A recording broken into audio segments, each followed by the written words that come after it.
Hello everybody and welcome to our final chapter in cognitive psychology. It has been a long journey, right? Well, it could have been longer, right? But we did skip over chapter 14 and chapter 11, but it feels like it's been pretty long. And yet, as I get to the end of this chapter and of our class, I keep thinking about like, man, there's so much that we still haven't covered. So if you are interested in cognitive psychology, this is just the beginning, you know, like for some of you, you're like, I'm fine to leave now. I'm fine, I'm good. But if this is something that interests you, like I mentioned all semester, each of these chapters can serve as essentially its own field of study. And we're just kind of, sampling a little bit of each of these areas as we go through the semester. So let's get into it. We're talking today about thought. So we're talking about consciousness and unconsciousness. Now, before I even begin, I do want to point out that this is kind of a frustrating chapter in some ways because it feels incomplete. And the reason why it feels incomplete, in my opinion, is because thought is so difficult to study naturally, and we'll talk about that today. But what that means is that what we know about consciousness and what we know about thought, probably for some reasons that you can identify on your own, is hard to study, and it's hard to compare across people. So let's get into it. We'll be talking today about what consciousness is. We'll be talking about System 1 and System 2, if you remember that, back from the decision-making chapter. And we'll talk about how that relates to our understanding of the world, and where that manifests in the brain, and what happens whenever that is different for different people. So let's get into it. I got a couple of videos for you here today. They mostly are about blind sight, or at least these first two are about blind sight. If you want to check them out, I would say that the synesthesia one is probably actually best if you choose any of these to watch. I think maybe the synesthesia might be the best because it has a narration and kind of walks you through what synesthesia is, and that's a concept we're going to be talking about later in this chapter.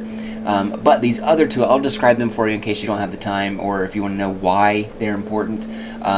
So we're going to be talking about blind sight, which is this phenomenon where people they don't report being able to see. So their eyes are totally functional. Their eyes work like anyone else's, but because of some kind of impairment or destruction or lesion in their brain, render themselves unable to perceive anything visually. And the reason why that's interesting is because people who have blind sight, if you watch this video right below it, you'll see that this guy right here, this is old footage, but it's an older gentleman who's walking down a hallway. He's legally and functionally blind. He can't see anything. But as he's walking down this hallway, he moves out of his way and steps over things. He doesn't run into anything. And so the question is, how is this guy able to navigate and seemingly walk around these obstacles even though he can't identify they're actually in front of him? That must mean that there's something subliminally or something subconsciously going on for his perception that allows him to be able to move around these things. This video, this top one up here, is looking at blind sight using TMS. So basically they have a TMS coil on the back of someone's head, and they show them an image, and right before they do, they disable the visual cortex so that they can't actually perceive anything visually. But the really interesting thing is that when forced to make a response, people better than chance are able to identify what they saw on a screen, even if they have no memory and no visual perception of that item. Wicked cool stuff, and I hope you check it out. I wanted to start here by this little brain teaser that our textbook gives us about midway through the chapter. And the reason why I want to start here is because I don't know about you. If you've already read through this chapter, you may have seen this and gotten stumped like me, or maybe you easily saw the solution. But in this case, I want you to count how many F's you see here. So count how many F's. I'm going to give you a second to do that. How many F's are in this? Finished files are the result of years of scientific study combined with the experience of years. So how many F's are there? Anybody got an answer? Yes, you in the back. Whenever I first did this, I was like, wait a second, okay, there are two. right? There's this one and this one. Wait, no. And then I realized there's actually 3, right? Because this F here in the middle of the word fooled me. I didn't see it at first. So there are 3 F's in this sentence. Wait a second, that's not true. Your textbook tells you there are 6 F's.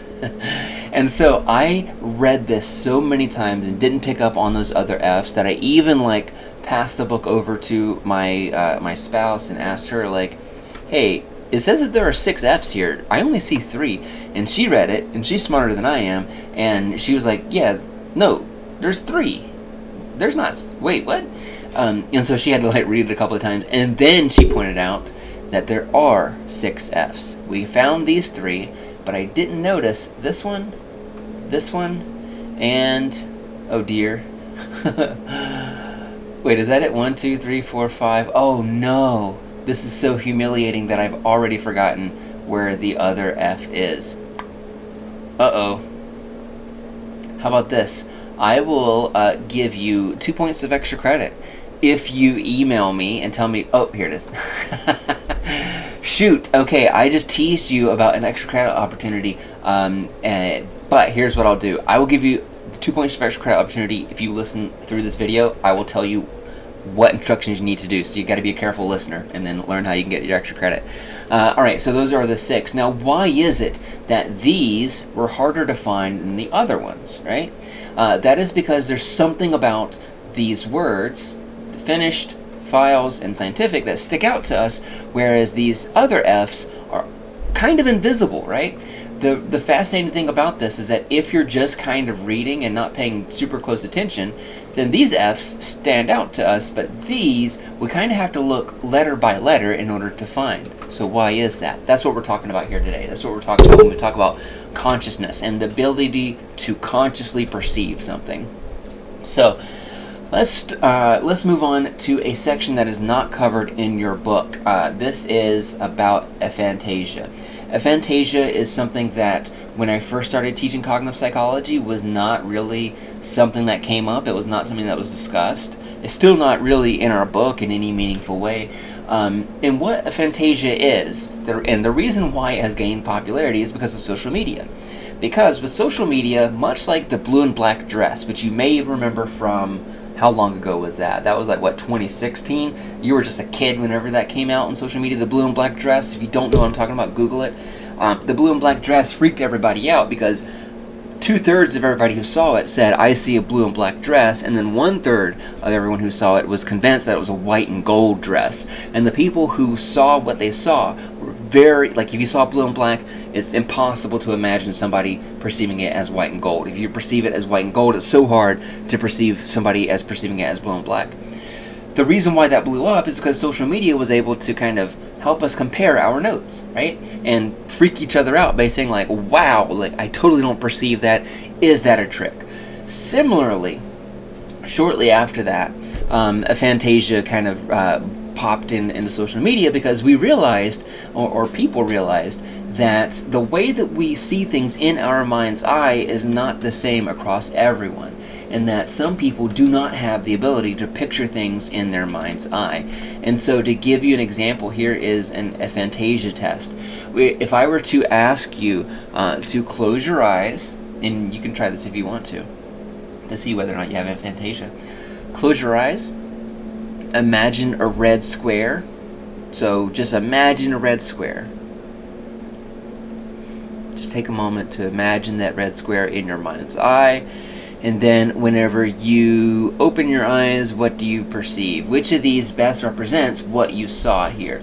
For me, honestly, it's probably this right here, number 4. That's what I kind of imagine whenever I think of that that red square.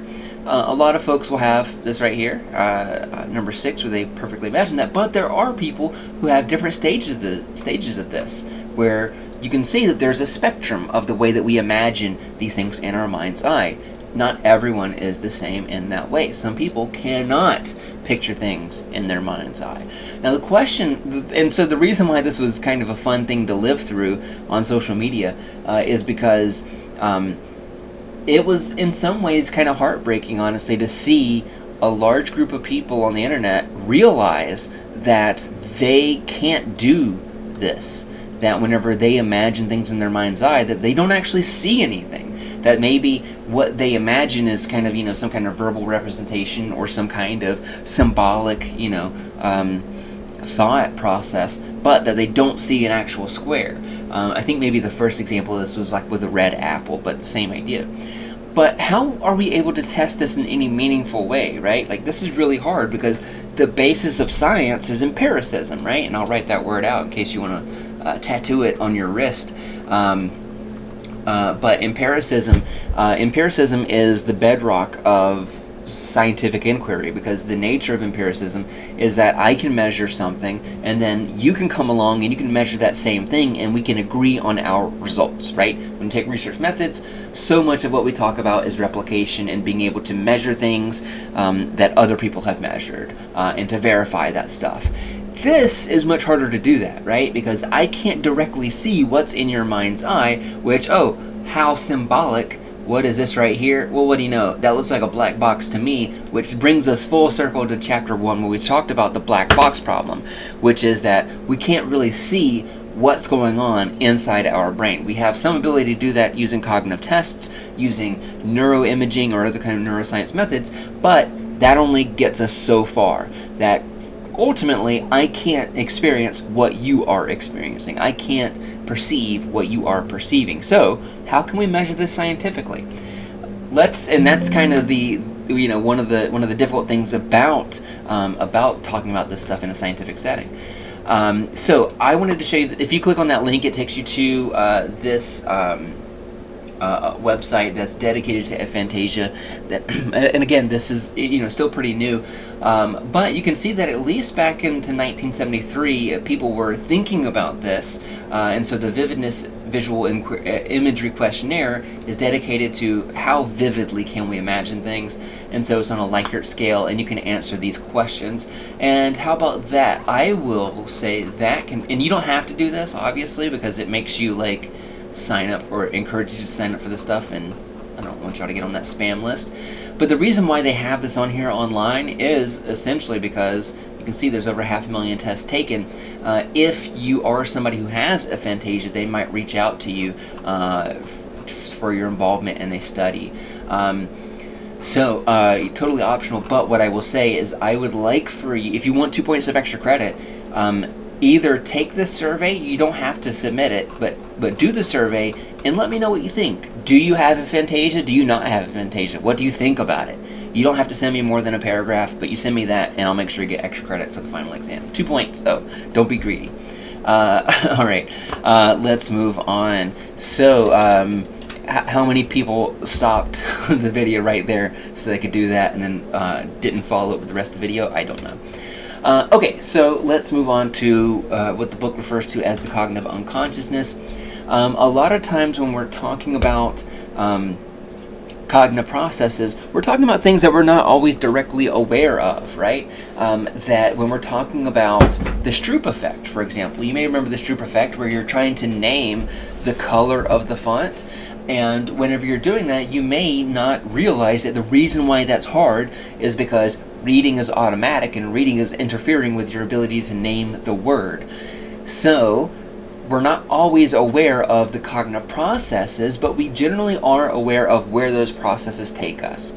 So, when we aren't really aware of those processes, we call those unconscious processes. These are cognitive processes that we're not necessarily aware of. So you can think of consciousness as awareness, but I want to make an important point here that consciousness is a spectrum. In other words, it's not something that you're either conscious or unconscious, that there are different kind of intermediary stages where on one hand we can be not at all conscious where we're not even dreaming, we're just passed out, nothing going on in our head. Or we can be very conscious, so highly alert, we just drink a lot of coffee or whatever, and then we can have maybe a little bit drowsy later at night, we can have tired at the end of the day, we can have groggy in the morning. All of these things are kind of middle stages between consciousness and unconsciousness. So don't think of this as like an on-off switch, that there are shades of consciousness. And with consciousness, with that awareness of our own ideas and our own kind of sensations, what we are perceiving in the world, we can reflect on our experience. We can tell others that we are experiencing these things, and we can empathize. And I feel like this is kind of an underrated one here, is that consciousness allows us to empathize because it allows us to imagine what other people are experiencing. And that usually helps people kind of realize, like, oh, this person's hurt, I should help them because I can imagine what they are feeling, because I can make that comparison in my mind's eye. So what about the unconscious, or the subconscious, as some people call it? Some people even call this subliminal consciousness. All of them mean the same thing, but basically what does subliminal mean? And most of y'all probably were not alive for this, but I remember like in the 90s and early 2000s, there was a craze over subliminal messaging and subliminal advertising, with the idea being that, like, actually, maybe this is a good idea, and I did not include it in the, and this is not really going to work on when I write this out, but if you are looking at a FedEx logo, and actually it looks maybe more like this kind of, if you look at a FedEx logo, you're going to notice that the E and the X form an arrow that is pointing to the right, and in English we read from left to right, so generally speaking we think of right, we associate that with forward and with progress, and we associate left as moving backwards or rewinding, right? And so this right pointing arrow, whenever you look at the FedEx logo, might suggest to us that FedEx is moving forward, that they are going to get your package in on time because they are moving, that they are, progressing. That's an example of subliminal advertising, where you may not notice that arrow, but you might subconsciously perceive it so that you associate FedEx with this. Now, the reason why it's called subliminal, it's not a, sometimes people think of subliminal as being some kind of paranormal, supernatural thing, but no, subliminal just means, sub means under, and liminal means, liminal is kind of like your understanding or how much is noticeable of this. So it's kind of like under your notice, or under your awareness of this. So let's talk about subconscious perception here. Our behaviors, we have some behaviors that don't require us to really think about them, right? And honestly, the older I get, the more I'm aware of this, the more I'm aware of, like, I am walking around the house, I'm like, wait a second, what am I doing? Like, why do I have this cup in my hand? Like, I'm doing something, but I'm not consciously aware of whatever it is that I'm doing. But maybe some easier examples of this would be implicit memories, reflexes, and priming. These are all, these kind of basic forms of behavior. Implicit memories, you may remember from chapters 6, 7, and 8, was like tying your shoe, for example. Do you need to consciously tie your shoe? No, you can kind of go on autopilot and automatically do it, right? For your reflexes, like if you see someone yawn, do you need to think, oh yeah, I need to yawn as well? No, it's kind of a reflexive thing. You see somebody do it and you do it yourself. Stop yawning. Stop yawning. I hear you yawning on the other side of this webcam, and if you do that one more time, you're going to make me yawn, and then it's going to cause the other 20 people watching this to yawn too, so cut it out. And then we have priming, and priming is going to be what we talked about in chapter 6, 7, and 8, and then we talked also in chapter 12 about priming, where we have kind of something in our recent history influencing the way that we behave presently. So the cognitive unconscious is going to be any kind of mental activation, any kind of brain activity that is below our level of conscious awareness. And so cognitive unconscious is interchangeable with subconscious, but a lot of folks these days in research do not like the word subconscious, and the reason why is because it sounds too Freudian. And hey, what do you know? Freud finally popped up here in cognitive psychology, better late than never, I guess. But Freud believed that all of our behavior was kind of this interplay between conscious and unconscious forces, and he was wrong about a ton of that stuff, and for that reason we don't like to use subconscious, because it implies the same kind of mechanisms that Freud was talking about, and cognitive psych folks look down on Freud and kind of sneer at him and whatever, which I think is unfair, because he was like 100 years before their time, and he was doing the best. Well, I was going to say he was doing the best he could, but I'm not sure that's right. If you want to know more about Freud and his coke habits, He wrote a paper about the benefits of taking cocaine. If you want to know more about that, you got to come check out my class, which is the History and Systems of Psychology. I'm writing that down because it doesn't get offered all that much, and it gets offered maybe once every 2 years or something like that. So if you see it, you should check it out. It's one of my favorite classes to teach, although it sounds really boring, but you get to learn about Freud's cocaine habit and stuff like that. Alright, so as I mentioned in the previous slide, we're oftentimes unaware of the processes that allow us to perceive the world, but we are aware of those perceptions. So we might be able to retrieve a memory from long-term storage, so long-term memory, but we're unaware of why we did or how we did. How many times in the last week have you said, oh, for some reason I just thought of this, right? That is an example of this, where we have some kind of processing that happens below our level of awareness that changes our behavior in some way. Here is an example of what I meant about consciousness being a spectrum, and that is not on or off. If you are looking at this scale, the way to perceive it is over here. We have very low levels of arousal, and by arousal, I don't mean sexual arousal. That's usually how it's used in culture, but I mean arousal in terms of how stimulated you are, how mentally stimulated you are. Where here we have very low levels of stimulation. Here we have very high levels of stimulation.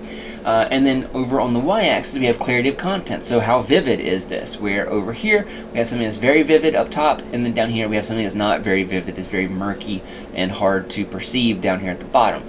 So what we're looking at here is conscious wakefulness, so where you are hopefully right now, versus if you were under anesthesia, right? And then how could you be less conscious than anesthesia?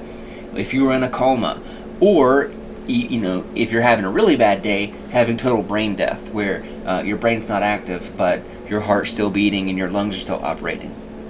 So that's, essentially, pretty much no consciousness.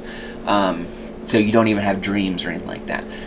And speaking of dreams, you can see that dreams, occurs where we do have we have some clarity, we got some vivid stuff going on here, but that we're not very aroused, that we are asleep and not moving. We can't really perceive things around us. Over here, we have sleepwalking, which is where we might be moving around, but we are not at all aware of it, right? I was looking at this today and I was wondering, I wonder where certain drugs take place into this, because I don't want to, I feel like in previous years when I talked about this, it was kind of like I didn't want to mention drugs, so I was like, I can't mention cocaine because that might make people take cocaine or whatever, because, in, I don't know, I'm getting too in my head about this stuff, but y'all are adults. If I mention the word marijuana, you're not going to smoke marijuana immediately, right? Except for you. I see you. Drop that. Don't do that. Give me 30 more minutes and I'll let you do that. But please don't tell my department chair I said that. But if you think about drugs, let's think about alcohol, for example. Where would alcohol fit in this? If you're thinking about drinking a lot of alcohol and you're drunk and you're inebriated, where would that fit in the spectrum? I feel like, depending on things, it might be maybe somewhere around here, right? I'm thinking, I haven't been drunk in a long time. I'm not a drinker. I don't really drink alcohol, but I feel like I would be moderately aroused. I would be up and moving and be kind of aware of things, but depending on how much alcohol you drink, and some people are kind of very restless whenever they're drunk, maybe they're closer up here, where they experience the world very vividly, but they're really kind of groggy. Or it could be the case where they are up and moving and just don't remember anything, right? They, and are just gone to the world. In that case, they might be somewhere closer around here. So either way, interesting things to think about. And you can kind of imagine, where marijuana might fit on here, where cocaine, surely high levels of arousal. And honestly, I've never done cocaine, but I would imagine high levels of clarity, right? So I don't know where that would be, but you can kind of imagine, these different kinds of scenarios, and just to illustrate how broad consciousness is, that how much it expands of our experience. This brings us, while we're talking about unconsciousness, this brings us back to System 1 and System 2. And in fact, this should be familiar to you because we talked about it in Chapter 12 and about how we have two separate systems for thinking, and I warned you, we'll talk about this in Chapter 15. So just as a refresher on this, kind of modern ways of thinking about thinking is, which I guess is called meta-thinking or meta-awareness, meta-consciousness, is breaking it down into two separate systems, where we have System 1 and System 2, where System 1 is kind of like your gut reaction, and then System 2 is like your brains, and I'm using this in quotes, right? Like, System 1 stuff, you still have to use your brains for that, right? But System 1 is kind of like basically your gut reaction, your first impression, if you're shooting from the hip, as they say. So usually it's going to be kind of using a heuristic, using some kind of emotional response, using some kind of almost automatic kind of response here. And then System 2 is kind of the thought process that is lazy, that Daniel Kahneman called the lazy system, which I think is very funny. That basically you have to kind of wake up this system. You have to poke it and prod it so that it can wake up and make these really kind of effortful decisions for us. The decisions that we can't make just using our guts, that we have to use logic or reasoning or whatever. And this shows us that there are kind of two separate streams, if you want to think about it that way, two separate streams of consciousness. One in which that we're not exactly aware of, that we kind of do almost automatically, intuitively, instinctively, and then one that we are aware of, that we really kind of focus and deliberate on. So here is an example of System 1 thinking. This is called processing fluency. And sometimes if I ever ask about this on an exam, people usually get it wrong. Because I might have a short answer question that's like, what is processing fluency? Give me an example of it. And almost always they give me an example using language, where they're talking about like learning one language versus another, because I think they're thinking of the word fluent as the key word here. But what we mean by processing fluency is that some things in the world, some stimuli that are around us, we are able to process more easily than others. We're able to react to some more easily than others. So this is very similar to priming in that way, where we see something and we respond to it, and we may not be aware of why we were responding to it. And we've kind of gone over some examples of that, not just priming, but also context-dependent memory, where we might perform better on an exam because we are in the same place where we studied. We might not be aware of why we are doing better, but we do. And in that case, we are processing some of those ideas more easily than others because we are in that context, or because we have been primed for it.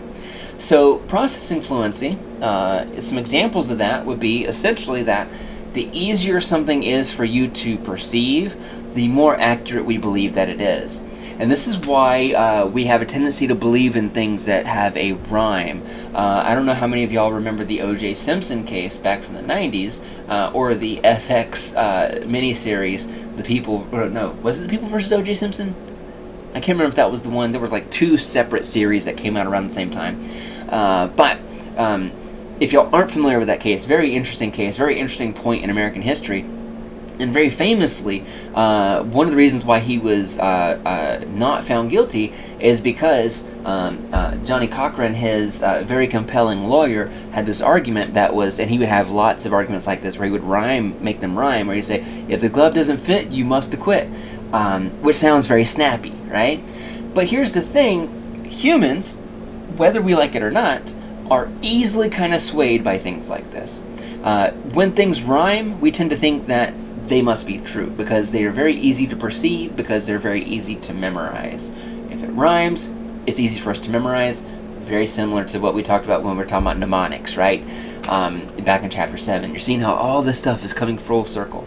But because it rhymes, and I think I have another example coming up for you, where if something rhymes, like an old piece of advice, we tend to think that it's more accurate, more true than something that doesn't rhyme. Another example of this would be bad handwriting. And actually, before I move over to that, let me give you, because if you're like me, you're a little bit skeptical of what I just said about rhyming. So there's this great example that I saw, and I think it's something, I can't even remember if it's in your book or if it's in a different textbook that I was reading recently, where it there were two separate cards that were presented at different times to participants. Woes unite foes. So think about what that message means, versus troubles unite enemies. Okay, both of these mean exactly the same thing, right? But woes unite foes sticks with us more. It sticks with us better for some reason, possibly because it rhymes.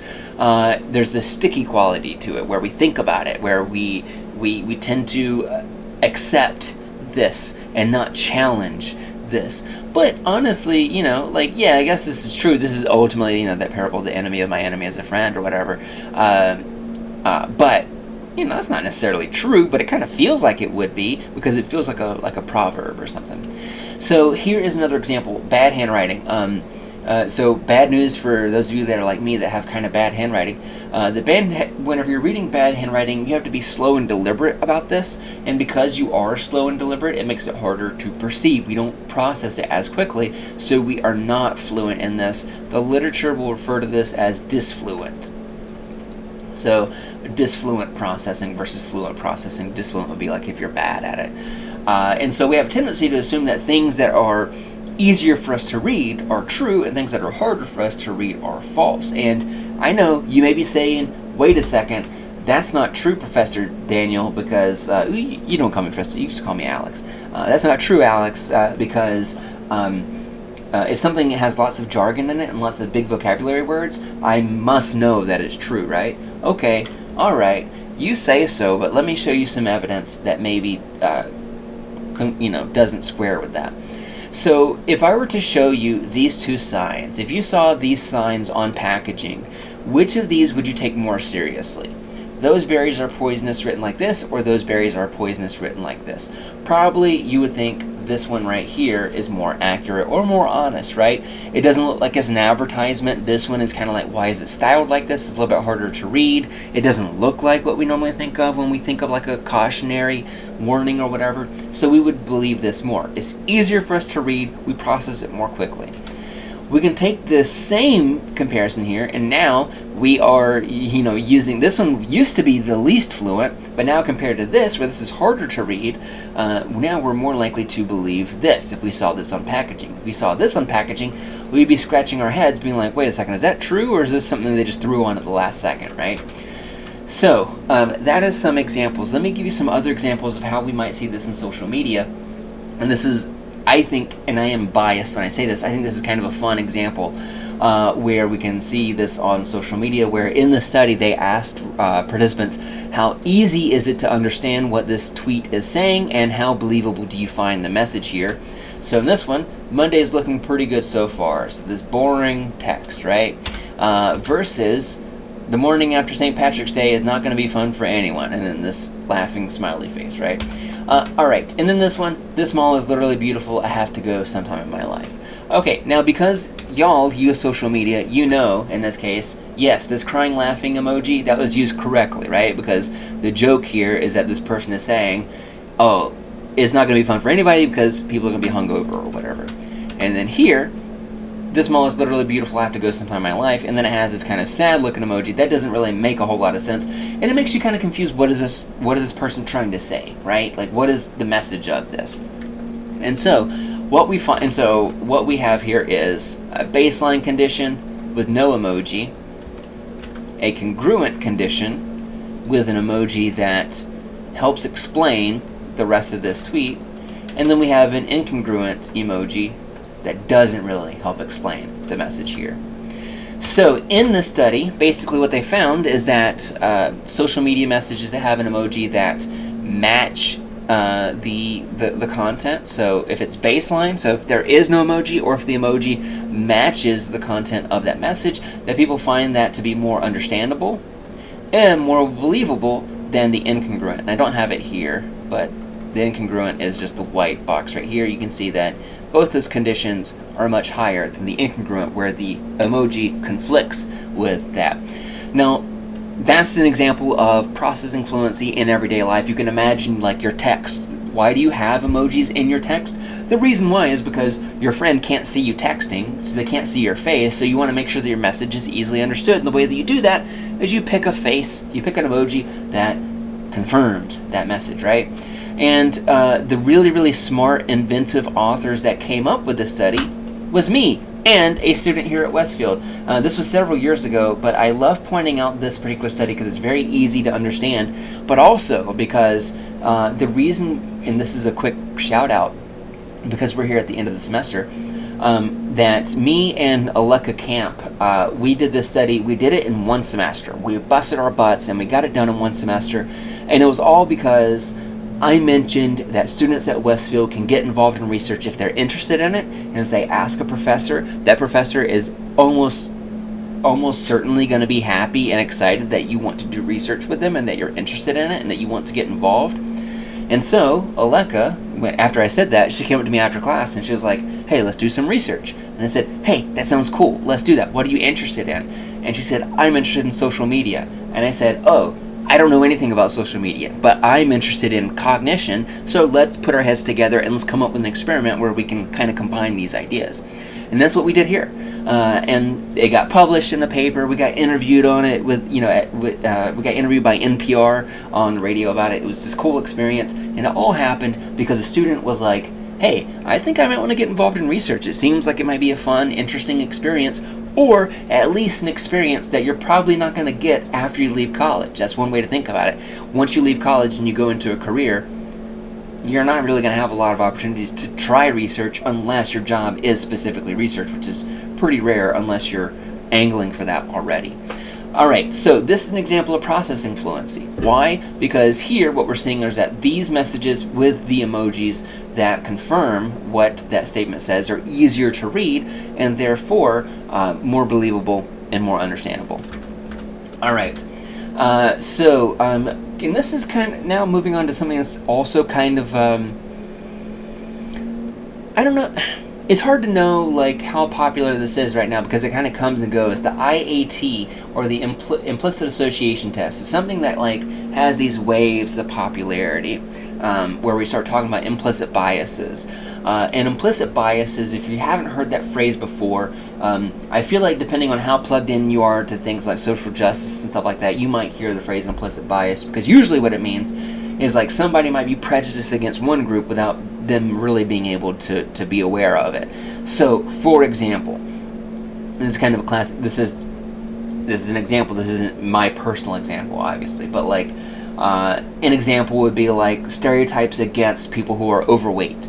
That people who are overweight, the stereotype is that they are not hardworking, right? Or that they have less willpower or less self-determination, which research has shown is not true, right?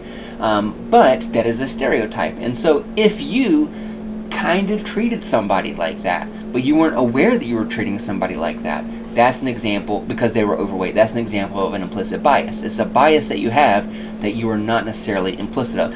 And some people are totally against this idea, which you can find if you do a quick Google of this. They'll say like, how can you be prejudiced against somebody if you're not aware of it or whatever? And I'm not going to try to argue that point. Like, I think the research kind of speaks for itself.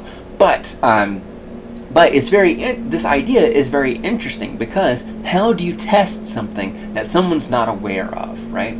So so this is going to be the discussion for us for this chapter. Is I want you to take the implicit association test, where you'll go onto this site as sponsored, it's run by Harvard, and you don't have to put your real contact info on there. You can just put some made ups. You don't have to register for anything to do it, but you can pick the group. So the implicit association test may be against people who are overweight, maybe against people who are old or elderly. Like, do you have ageist beliefs? In other words, do you think that older folks are less capable than middle-aged or younger folks?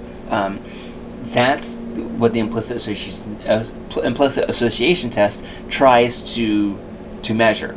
And the way they do that is by measuring how fast you react to things. And so you can see easily how this is related to priming, because when we talk about priming in the memory chapters, we were talking about how that one priming study, they were looking at reaction times and how quickly they said those two words were in fact words or were non-words, and they were faster when those two words were related to each other.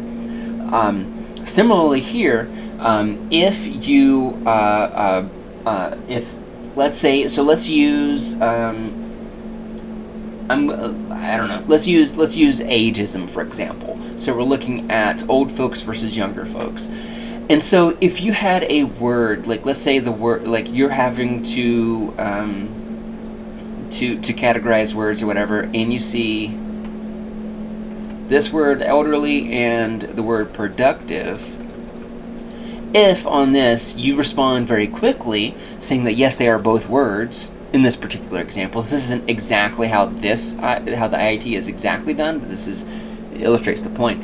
If you were to say yes, those are both words very, very quickly, that might mean that you associate those words together for the same reason that we talked about in chapter 6 and 7. If you look at these and it takes you longer than average to say that they are actual words, it must mean that you don't associate these words together very much, or that you don't think that they are related, and so for that reason you have a slower reaction time, which might indicate a bias against that group. You can find it online, but like I said, I want you to keep in mind that this is controversial, and I don't want you to take the results too dang seriously, because what you're doing is in an uncontrolled environment and non-ideal research circumstances, so don't take it super seriously. Think of it as kind of like a thought exercise. Maybe it's something that gets you thinking, more critically about how these things might exist in the world around us. It's controversial, if you were to look up info about this. Some people say this is crucially important and that this is how we can find some of the sources of racism or discrimination is by looking at implicit biases. And then other folks say that if these biases are so small that we're unaware of them, that they may not matter. I will let you come to your own conclusion after you try this. But I'm looking forward to seeing what you think whenever you take this stuff. All right, so some other effects of priming. I'm going to give you a couple other kind of interesting examples here of priming. This is one of my favorite examples. Where basically, and this was done at Yale, I believe. This is John Barg, and what he did is he had participants come in, and he had them hold a cup of coffee, and I was trying to move too fast, and I breezed over some details. Imagine that you're coming into the study. You come into a study, you don't know much about it, and it's you and this one other guy in the waiting room. And he seems to be nice enough. He's not really making a whole lot of chit-chat, but he says, hey, I got to go to the restroom. Could you hold this cup for me while I go to the restroom while you're both waiting for the study? Now, you don't know this, but that guy is actually one of the researchers. He's undercover. He's what they call a confederate in research, that he's on the researcher's side. So he's not an actual participant. So he gives you this cup of coffee. Half of people are going to get a warm cup of coffee, and half of people are going to get a cold cup of coffee. Afterwards, whenever the guy comes back, he gets his cup back, and then you, the participant, gets called back to fill out a survey. And that's whenever you realize that the survey is actually about the person you just met in the waiting room and how you feel about them. And what they find is that whenever you are asked to hold a warm cup of coffee, you associate that person with the warmth of that coffee. So so people will report that the individual is more charitable, more trustworthy, more warm, more friendly than if they gave them a cold cup of iced coffee, which is really interesting. You hand somebody a cup of iced coffee, and they think that you're more distant, less emotional, and things like that, less friendly. So, the lesson to be learned here is if you're gonna, ask somebody. If you want to try to trick somebody into liking you, give them a cup of warm coffee. And hey, do you know who loves warm coffee? You can hand me all the warm cups of coffee you want. And if you want me to try to get me to like you, it probably will help, I guess, because, I love coffee. And a quick shout out to the University Bookstore for this awesome mug. The handle broke, not because this is good durable equipment. I was bad and broke it. That's my fault, not the bookstore's fault. But nice mug, right? So that is one example of priming. Why is it priming? Because we had this experience holding a warm cup, biasing how we affect or how we behave. So previous stimulus is affecting how we feel now. Another example of this that I thought was kind of fun was basically they had people come in and were asked to kind of sort and organize these flashcards, and these flashcards for one group were just kind of these neutral words, and for another group were words that had a lot of elderly connotations to them. So words like elderly or I'm trying to think of, or wrinkle or gray or sick or whatever. These things that stereotypically are associated with the elderly, Social Security or whatever, retirement, that folks that had organized those, whenever they were later, and that the whole point of the experiment was this piece afterwards, watching them leave the building, that's where they were measured with stopwatches. People that were sorting these elderly associated words actually were slower in the hallway walking than those that were doing these neutral tasks. Now, I want to stress, now as interesting as this stuff is to me, I do want to stress that that these studies on priming have kind of come under a lot of scrutiny in recent years because people have tried to replicate these studies. They've tried to do them in their own laboratories and been unable to do that in recent years. And so that, why is that? Is that because these effects are so small that they don't really impact behavior all that much? Or is it because maybe they have the same author and that author has different procedures that other people aren't replicating? I don't know. But depending on who you read online, some people are like, oh, this person, is what they call p-hacking or doing the wrong analysis or whatever. I don't know. I'll let you. So take all this stuff with a grain of salt. Be skeptical of it. Let's talk about what's going on in the brain whenever we are thinking. So now is a good time to take a break. We're past the halfway point, so we'll be wrapping up in not too long. So the default mode network, I wanted to start here because this is kind of an interesting area of research right now where we've come to realize that, people say that only 10% of the brain is movies tell you that 10% of the brain is active in humans. That's not true. The whole brain is active, it's just active at different times. Even if you aren't thinking about anything, even if you're just sitting there trying not to think about anything, you're going to have parts of your brain that are always going to be active, and you can see those areas right here. We call this the default mode network. The default mode network is kind of like the default brain processes that are happening while you are just existing. So whenever you're not performing any kind of behavior and you're just sitting in an MRI scanner, these areas are going to be active. And this is why we need the subtraction method. If you remember that from chapter 1, look at it, we're going full circle again. That the subtraction method, we're going to subtract out the activation here because we can count on these areas to always be active no matter what, pretty much. And what we might assume then is that if these areas are always active while we are conscious, then maybe these areas are involved in our ability to form consciousness. And so a quick look at some of these areas here for the default mode network. We got the medial prefrontal cortex, which, I would say that kind of the big ones are going to be, not the DL, the VM PFC, which is the ventromedial prefrontal cortex. And you can see how that differs from the DL PFC right here, which is used for visual stuff. If you don't have that visual stuff, you still have other parts of the prefrontal cortex active.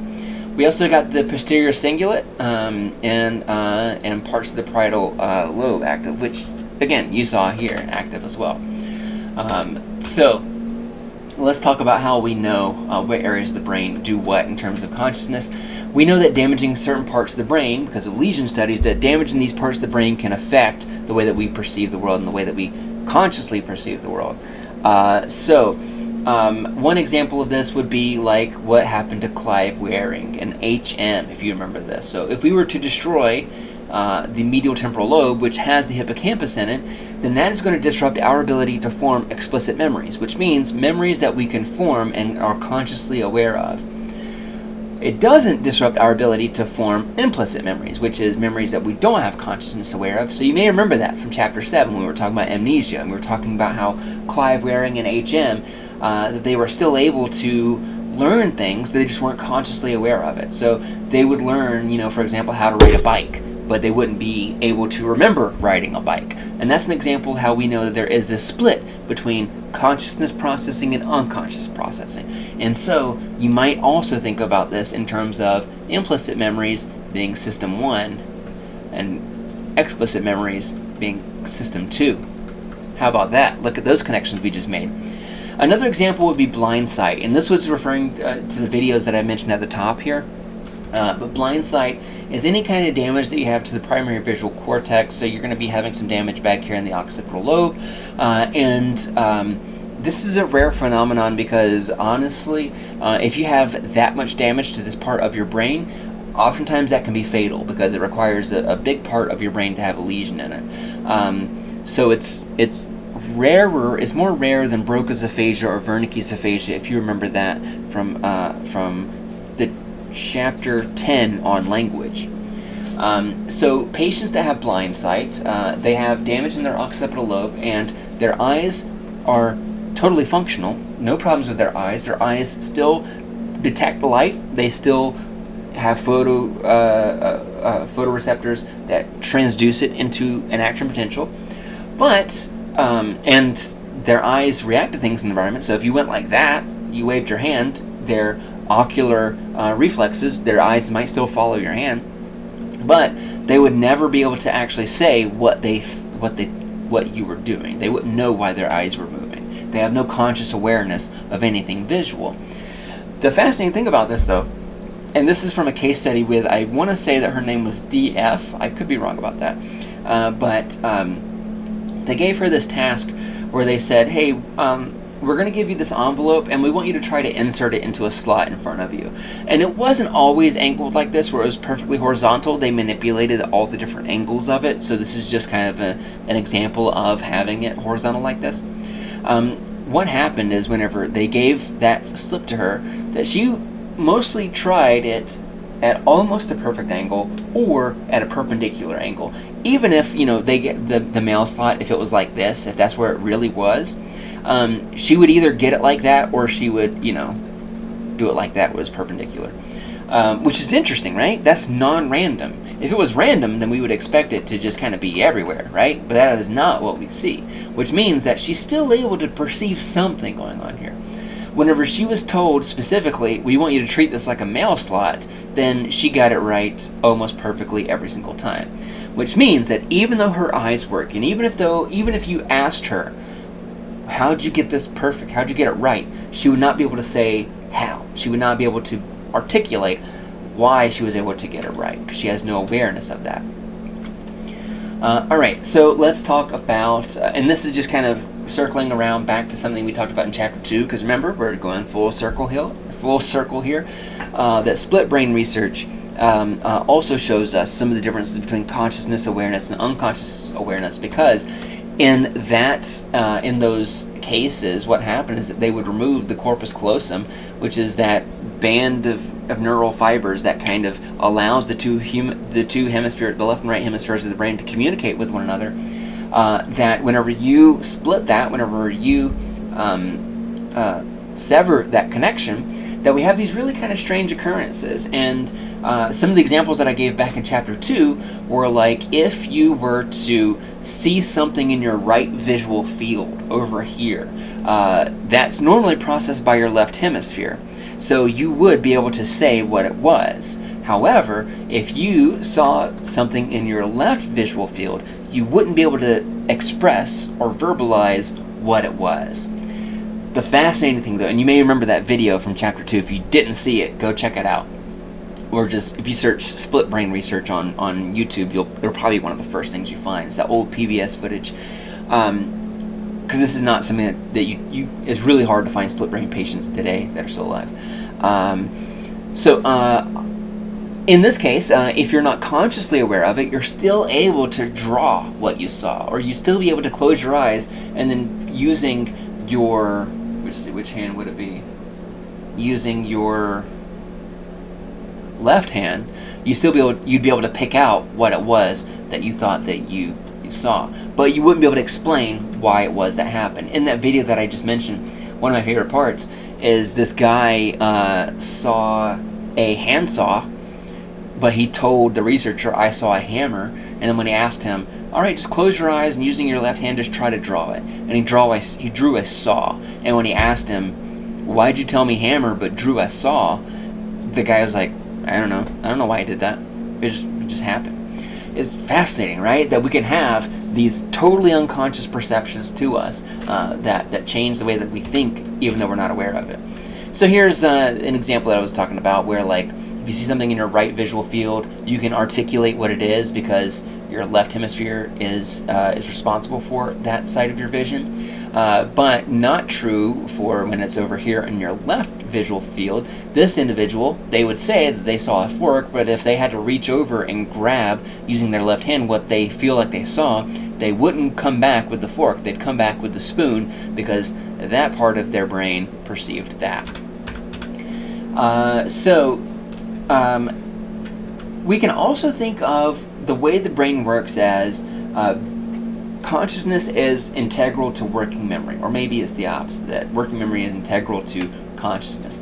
If we recall back to chapter 6 and 7 when we talked about Baddeley and Hitch and their notion of working memory, remember the working memory is kind of like the ability for you to kind of temporarily have things in your mind, whether it be visual or auditory. That is a conscious process, that whenever you're doing a working memory task, if I were to ask you, hey, remember this number, 912334127 and you are thinking about that, you're rehearsing that to yourself, so that's a conscious process. You're doing it with awareness. We now think of consciousness as having a pretty strong connection to working memory. And we refer to that as kind of the neuronal workspace. And I say we, I don't refer to it as that. I just call it working memory. But some people who are maybe a little bit, who want to be careful about the delineation between memory and consciousness will refer to that as the neuronal workspace. And the idea behind the neuronal workspace is like that working memory gives you like this table. And on this table or on this workbench, you can put things there and you can arrange it around and you can manipulate it. You can visualize it differently, or you can add other ideas onto it and stuff like that. But it's like the set place in your brain that you're able to do that. So if it's visual, that's going to be in the primary visual cortex. If it's auditory, it's going to be in the primary auditory cortex, and those correspond with the visual spatial sketchpad and the phonological loop and other things like that.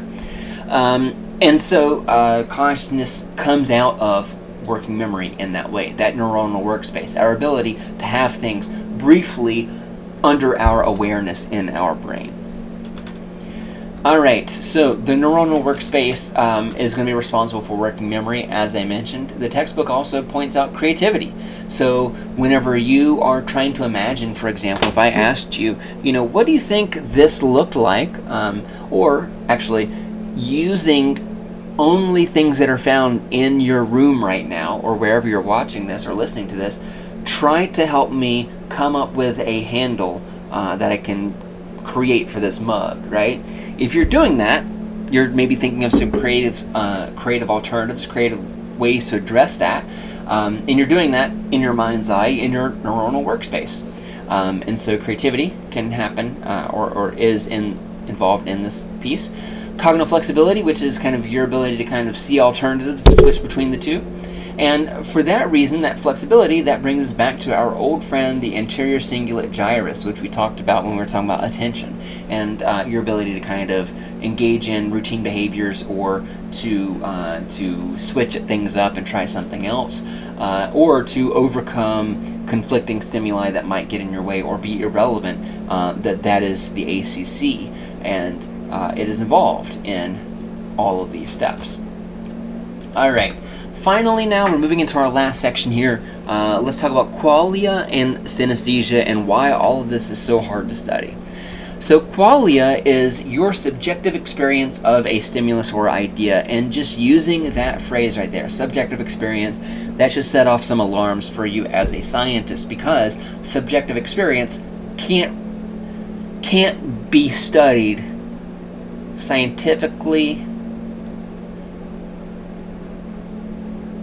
I was going to put a period there, but there might be some exceptions where, like, You can have the objective study of subjective experiences, so like using psychophysics and stuff like that, but for the most part, if I experience something, it's really hard for you to know what it is I'm experiencing. So this figure right here is speaking to color. So the famous example of this is like, for example, if you were to look at this color right here, right? This color right here, what is that, right? You would say that it's red, and I would say that it's red. Not a hard question. But how can you be sure that the red that I see is the same color red that you see? How do you know that here, so we got the typical old Roy G. Biv, right? That this red right here, maybe you always see that as this kind of violet, purple color. But because since birth, everyone around you has referred to that as red, you now think of that as red too. And so whenever everyone else sees red, they see this color, but you see this color, right? How can I be sure about that? How would I know if that's true? How can I know that you're seeing the same thing that I am, right? Honestly, it sounds like a question for poets and philosophers, right? But we're going to try to tackle that as psychologists, and it's not easy to do because it can't be empirically tested. I can't remember empiricism? You got it tattooed on your wrist? I can't compare my own experiences in a systematic way with your experiences without resorting to some kind of self-report, right? Which is inherently problematic because you can lie on self-report, or you can be wrong or incorrect on self-report. And this is one of the problems with introspection, which, hey, moving full circle again, which you may remember was one of the things that people didn't like about structuralism, which was kind of a precursor to cognitive psychology.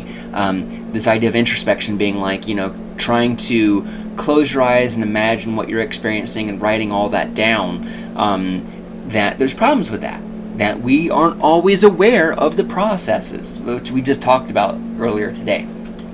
So how can we study qualia? How can we study this? I'm gonna let that be open to you, and I want you to brainstorm and think about it. So, for example, we can try to overcome, comparing our subjective experiences in a number of ways. The most common is going to be self-report, right? So basically asking a lot of people about their experiences. We can also try neuroimaging, right? So we can try looking at brain science as a way of doing that. And there might be other tests too, like the IAT, the implicit association test. That might also be an example of trying to overcome the subjective nature of our own consciousness. But it's not an easy task. If you find a new way of doing it, let's talk about it and let's get famous, because people will want to know, because this is not easy for researchers or scientists to do. So this brings us to one fun way in which we have been able to systematically test for these subjective experiences, and that's with synesthesia. And here is the video that I mentioned at the very beginning of the chapter. I recommend checking it out because it's a fun animated video. It's only a few minutes, and it does a pretty good job of kind of explaining and talking about synesthesia. But here's an example. I want you to count the number of twos that you see in this diagram. Do it as quickly as you can. How many twos do you see here? Okay, so whenever I show this in the classroom, I will have lots of answers. I will have some people say that they see 5 or they see 4. The answer is that there are 6. I'm circling them right there. Those are the 6 twos. So, if you have synesthesia, and synesthesia is the tendency for people to, in this case, whenever they see a number, immediately associate that in their mind's eye with a color or with a substance or with a texture or with a sound or something like that. And so if you have synesthesia, this question would be as easy as this, where it's immediately apparent where the 5s are and immediately apparent where the 2s are. It sticks out to you immediately. You don't have to search, around. You don't have to compare. They immediately pop out to you. So you would be able to just count, oh yeah, that's 6. Very, very easy. So this is an example of researchers trying to overcome qualia, and this has been a pretty successful way of doing that. Overcoming qualia by having this kind of objective test, looking at the reaction time here. How quickly can they accurately give you the answer here? If they do it very quickly, good chance they have synesthesia and are not lying about it or are not misunderstanding what it is. If it takes them longer than a second, then they probably don't really have synesthesia, or at least have synesthesia of a different kind. Because synesthesia comes in lots of different kinds of flavors, no pun intended. Now, synesthesia is anytime you have kind of like two perceptions that are otherwise not linked for most people, but for people that have synesthesia, whenever you activate one perception, it activates a seemingly unrelated perception. So this would be like if you smelled something and you were able to clearly see what it smelled like.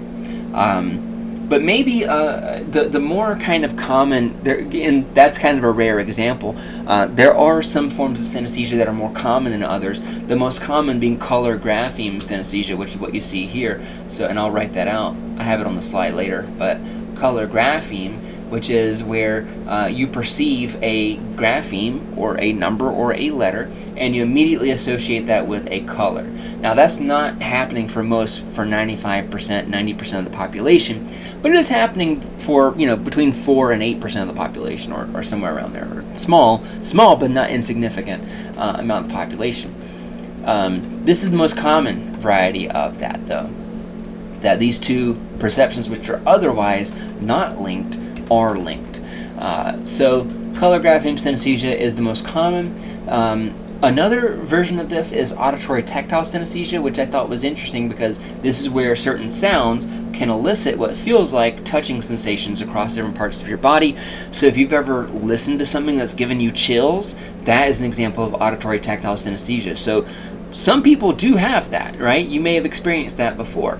But a lot of researchers I've seen recently think about ASMR, or the autonomic sensory meridian response. You may have seen this on YouTube, that ASMR, because I feel like that's kind of come through in popular culture, that people know what ASMR is, and that might actually be an example of auditory tactile synesthesia, where you're hearing something and it's causing you to have chills. It's causing you to have sensations that feel like, somebody lightly touching you, and it feels good, and it feels like it kind of tingles in a way.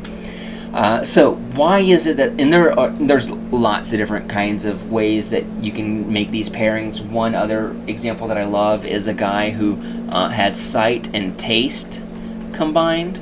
So whenever he saw certain things, they immediately tasted like something to him. So like seeing a road sign would taste to him like vomit or old fish or whatever. So why does this happen? Why does this happen, folks? It happens because of what's called neural crosstalk. Neural crosstalk is essentially where we have two parts of our brain that are otherwise mostly not communicating with one another, that these neurons are going to be communicating with one another and causing one area to activate the other area. Alright, so this generally happens, and then putting this in quotations here, or cleverly, as automatically, this happens automatically without us being aware of it. So it's not something where you have to kind of like think about it and you're thinking like, you know what, yeah, green is associated with a number 7 or whatever. It's something that you would immediately kind of, it's like an automatic kind of thing that happens. So for people that have synesthesia, we refer to them as synesthetes. Their sensory experiences are crossed, and that's because we have different areas of the brain are communicating, whenever for most folks they don't do that. And the reason why color grapheme synesthesia is the most common example is because those areas of the brain are actually pretty close to each other whenever you think about where they are. Because they're close to each other, that means that there's a higher likelihood they have these, small band of neurons communicating between these two areas that otherwise don't really communicate all that much, which is what you see right here. That colors and graphemes are so close to one another that it's okay if you have a couple of neurons communicating here between those two. This is kind of what you would see if you have color grapheme synesthesia, where these numbers are associated with a specific color, or these letters are associated with a specific color. So whenever you see this S, it's always this kind of purplish color. And people will talk about different kind of musicians having synesthesia, or novelists as having synesthesia, and that gives them their secret power for why they're such a great artist or whatever. And that's a little bit exaggerated, I think, because we see all the time how people who don't have synesthesia can be great artists. But it maybe does give them an interesting lens to view the world that most people don't experience. So kind of interesting in that way. And that's it. That's not all that I could tell you about, but that is all that I am going to tell you about. Because there's so much of this stuff that we could cover and go into more detail with. So if you are interested, I mentioned a couple of books, earlier in the semester that you could check out. Daniel Kahneman is a good one to check out. I was looking to see if I had any books right here on hand that might be good. I do, but they're not I can't grab them very easily. I have like some books about, shoot, I think I just took some to campus recently too. Oops, I may have broken something. But anyways, there's lots of books and readings out there, but also think about research. Think about if you want to get involved with not just me, but anybody, like if you're interested in how cognition might affect forensic psychology, you can talk to Dr. Camilleri about that. If you're interested in how cognition might be involved in the developmental cycles, you can talk to Dr. Gabel or Dr. Shelley or Dr. Burwell even about that. There's so many avenues and things to explore and ways to get involved. So if any of this was interesting to you, this doesn't have to be the end, but it's going to be the end for me, at least on YouTube. Thanks. Bye, everybody. That feels like a weird way to end it, but I'm just going to end it there in the middle of my sentence because I don't know how else to